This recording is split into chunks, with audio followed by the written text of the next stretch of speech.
Guys, eto nga ang sinasabi na wag basta magtitiwala kahit pa sa kapwa natin Pilipino, lalo na kapag sa usaping pera. At wag basta makikipagtransaksyon sa mga nagpapakilalang agent na nakilala nyo lang online, na hindi nyo talaga kilala o hindi nyo alam ang pagkakakilanlan.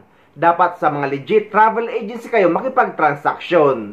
Dahil malaking pera na scam sa mga kababayan natin Pilipina, sa Pilipinas at sa bansang Canada, ng isa ding Pilipina na kinuha muna ang tiwala nila. Eto guys, para aware kayo at may idea kayo sa ganitong modus. Reklamo sa Pilipinas at ilan din sa Canada laban sa isang Pilipinong nagbebenta ng vacation packages. Matapos umano makuha ang tiwala at perang bayad ng mga Pilipino, ang mga pinangarap na bakasyon di naman natuloy. Total po lahat is 9,600 ang naibigay ko kay Jack.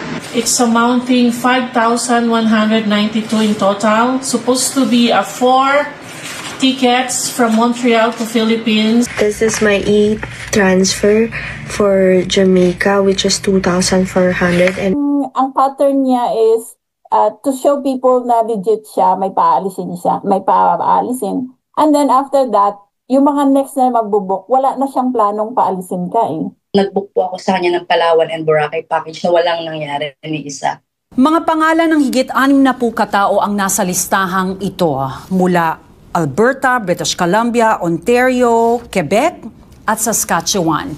Inirereklamo ang nagngangalang Jamaica Salvador Lacaba mula Calgary. Taong nakilala nila online pero di pa nakikita. Tanging kopya ng pasong driver's license lamang ang ibinigay sa kanila. Hiling nila maibalik ang perang ibinayad sa mga bakasyong di naman daw natuloy. For a week, I lost a lot of weight kasi hindi ako nakakain. Nakiusap ang nagrereklamong ito na itago ang kanyang pagkakakilanlan. Ang binok na biyahe papunta sa Vancouver noong katapusan ng Hunyo para sana doon mag-Canada Day. Di natuloy. So ang sabi niya, within 24 to 72 hours, ibibigay yung confirmation. So lumampas na yung 72 hours. So every day I follow up kasi yung mga friends ko nagbayad for $340 for 5 days and 4 nights. It's really a good deal, right? With Holiday Inn and airfare sa Vancouver. So sino namang hindi maiengganyo? We're all prepared. Lahat ng luggages namin, 11 of us, are ready to travel.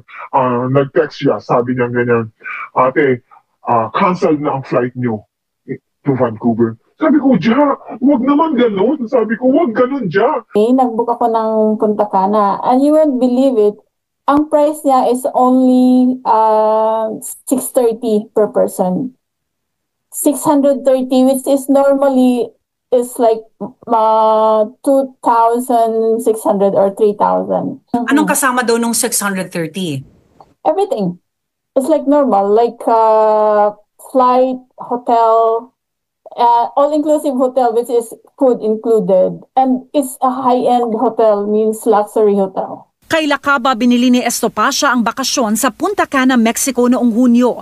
Natuloy daw silang 6 na magkakaibigan. Kaya naman nasundan pa ito ng booking sa isang cruise nito sanang Agosto patungong Greece. Pati yung cruise, sabi niya, mura lang. Ito, hindi ka maniwala, very impossible. Kasi nag-cruise kami dati, like one person is 2,000. Sa kanya, sabi niya, 600 lang. Flight included and the cruise. So, nag-book ako 13 people. You paid, Sylvia? But I paid. Yes, I paid. And then before that... Several times, Sylvia, I heard from you, it's too good to be true. Yes. But still, you gambled. Why? Yes. Because nakaalis nga ako. Natuloy din daw ang unang booking ni Riza Mercado kay Lacaba patungong Mexico. Kaya naman nagdesisyon na i-book muli ang susunod na biyahe ng pamilya sa kanya. Decide po ako ng mag-book again for flight namin ng June na family of 7 with my 4 kids, my husband and my mom. And then po, during the travel, it's only 695 back and forth. Alam niyo naman po, parang kapit patalin na tinatawag. So alam niyo po, as of 8 years na po ako hindi nakakauwi ng Pilipinas kasi it's really hard for me to buy all the expensive tickets kasi to go back home, it's really expensive. Nagka-problema po nung pabalik kami. Dahil pinakita niya sa mga tao na nakaalis kami, maraming magbubok.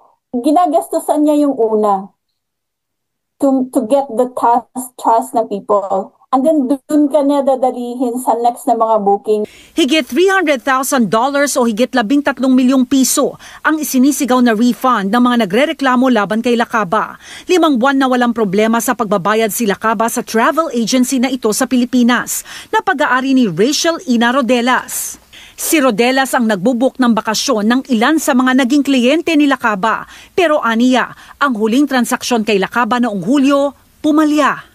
Chinat ko na yung mga binuko. Sabi ko, nabayaran na po ba kayo ni Ms. Lakaba? Tapos yun, na-confirm ko na nagbayad na po pala sila kay Lakaba. And then, meron din po pala sila, may utang din po pala si Lakaba sa kanila. Bibigay lang siya sa akin ng mga false promises niya. And ako naman maniniwala hanggang sa umabot na nga sa pinarating ko na siya sa NBI. Isang sabina ang inihain ng National Bureau of Investigation o NBI sa address sa Pilipinas ni Lakaba, bunsod ng reklamo ng travel agency. Sa huling pakikipag-usap ng Omninews sa case officer na may hawak ng kaso, pinag-iisipan nila ang pagsasampa ng kasong estafa laban kay Lakaba. Ayon naman sa Calgary Police, natanggap na nila ang mga reklamo laban kay Lakaba. Nakarating na rin po sa Konsulado ng Pilipinas sa Calgary ang mga reklamo. We are not mandated to investigate it, but what we can do is to reach out to the police and inform them that, hey, someone here is complaining and we have received several complaints already. Perhaps that is enough for you to investigate the matter, which is what we have done. Nakipag-usap si Lakaba sa Omninews sa pamamagitan ng text message. Ilang beses naming sinubukan na kunin ang kanyang panig. Pumayag ito sa in-person interview sa Vancouver noong August 20. Pero isang araw bago ang panayam, nagpadala ng mensahe na di raw siya matutuloy dahil sa mga death threat na natatanggap. Nangako si Lakaba na haharap ang kanyang abogado via Zoom noong August 29, pero di ito natuloy. September 4 ng gabi, nagpadala ng text message si Lakaba. Magbibigay daw siya ng pahayag sa Lunes, September 8. Stress or anxiety, I just surrendered everything to God. Bahala na po ang Lord. Kaya sa panahon ngayon ay kailangan natin magdoble ingat, lalo na kapag sa usaping pera. Mas maigi pa na kayo na mismo ang mag-book direct sa website ng mga airlines at sa website ng mga hotel. Kung baga, DIY or do it yourself, madalas pa nga may promo kapag direkta kayong magbubook sa kanila. Dahil ang mga agent or ang mga middleman ay may mga patong na yan dahil sila lang din mismo ang nagbubook online, direct sa mga airlines at sa mga hotel. So kayo na lang dapat guys ang gagawa para iwas scam at para hindi kayo maloko. Ganon ang ginagawa ko kapag nagtatravel ako sa ibang bansa. Ako mismo ang nagbubook ng ticket ko direct sa website ng mga airlines kagaya ng Cebu Pacific, Emirates Airlines at Philippine Airlines. At sa mga hotel, ako din mismo ang nagbubook na gamit ang Agoda app.